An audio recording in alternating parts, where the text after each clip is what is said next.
Another day, another basketball stories na naman ang pagkikwentuhan natin. At ngayon nga ay kikilalanin natin ang balitang may good news nga daw ang Los Angeles Lakers kay Nick Smith Jr. At ang game preview ng Golden State Warriors laban sa Phoenix Suns.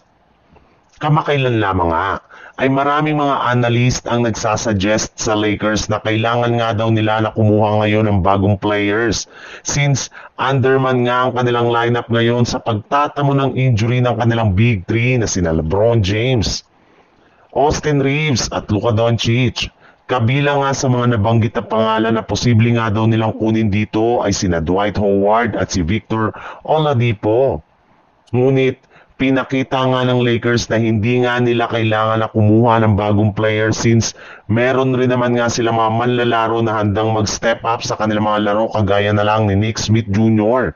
na nagpakitang gilas na sa kanilang game laban sa Portland Trail Blazer. Mas mabuti na lang naman nga daw kung i-convert na lang naman daw nila ito sa two-way contract sa regular contract upang sa ganon ay magamit nila hanggang sa playoffs. Sa ganitong paraan nga ay magkakaroon sila ng mas mahusay na backup point guard sa kanilang mga laro.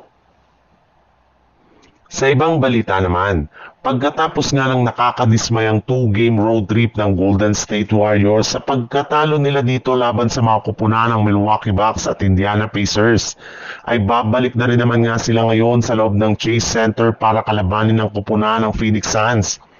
At bago pa man nga magsimula ang kanilang laban ay inanunsyo na nga na hindi dito maglalaro ang kanilang center na si Al Horford since eto nga ang unang game ng kanyang back-to-back.